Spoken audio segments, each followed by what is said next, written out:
Greetings, salutations, and welcome back to another one of Batdownski's Out of the Park 23 Perfect Team. This time we are taking another look at our Iron League. I've had this requested by a few folks. They're looking, they're like, yeah, okay, it's cool. We're doing good on the hitting side. Now we have to take a look at the pitching. And I'm sorry, I got bad news for you. One of the reasons it's taken so long for me to touch this is that the pitching is notoriously unreliable. There's not really a meta right now. There's a lot of cards that a lot of people use, but I'm finding that now that everybody's kind of got their lineups optimized, you get boomed regardless. Seems like the best thing is it's a crapshoot, and you just try to enter as many of the tournaments as you can and hope for the best. Like, stack your deck with as many of the good-ish arms as you can, and then just hope. Cross your fingers and hope. Because I'm not getting any real consistent success in the bullpen. I'm not getting consistent success in the rotation. But there's a few cards that do seem to have some value that hold. So let's take a look at those now. We'll go down some 5 of these.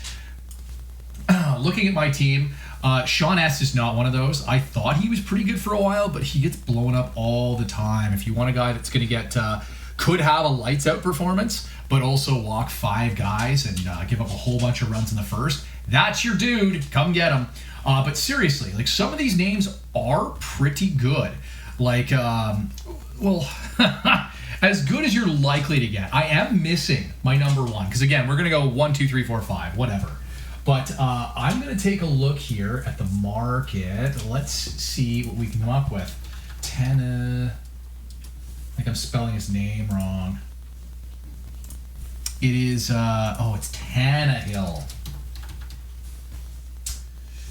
Yes, here we go. Here's our guy, Jesse Tannehill.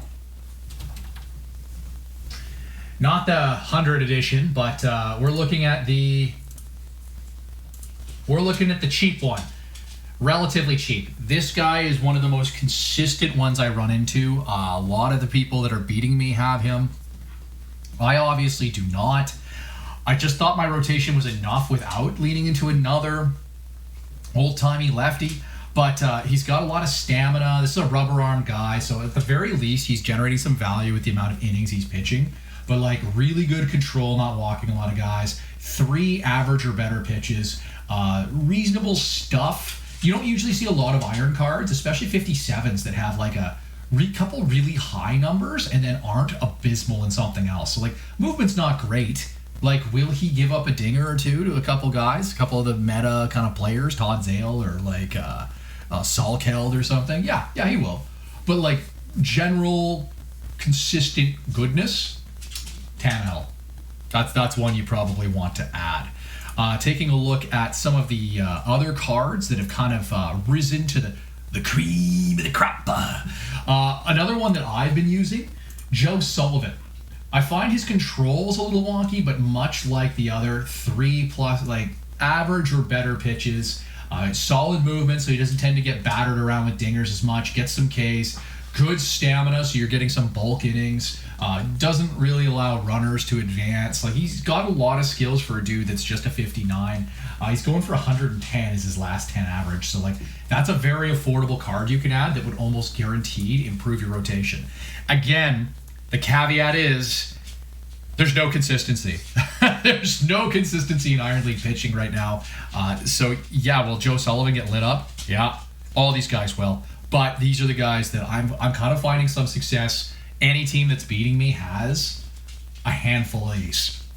So I'm just giving you the best that I got. Junior Thompson is another one. I'll say this guy's our number 3. Junior Thompson, again, you can tell he's not as good as Joe Sullivan in a lot of ways. But again, you're getting some of those bulk innings with the stamina. His control's not abysmal. He's limiting some of the damage with movement. He can get a strikeout. He's got 2 average-ish pitches, a third that's right on the cusp. Like, you've got, and he's very affordable. Very nice. Very affordable at 69.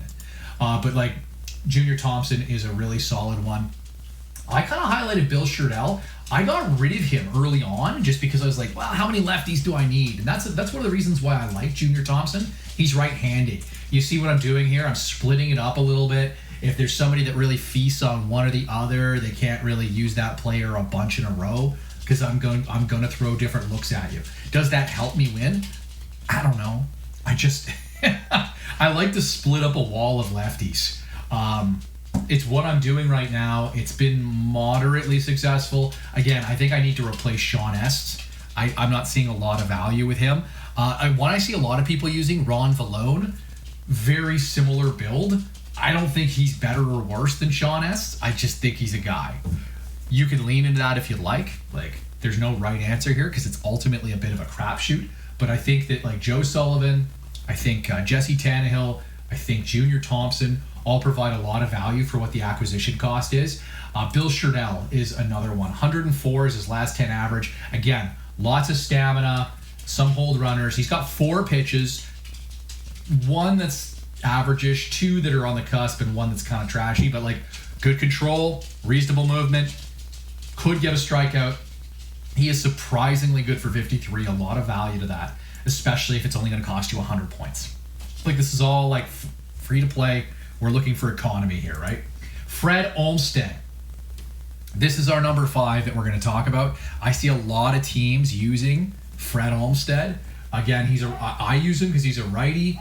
A lot of the same reasons. Ground ball pitcher. I use Tom Downey for his glove at shortstop. So I really want ground ball pitchers. Generally speaking, that's what I want. I want ground ball pitchers, extreme ground ball pitchers. They can drive the ball into my gloves and get some outs. But good movement, good control, terrible stuff. He's not a guy who's going to overpower anybody.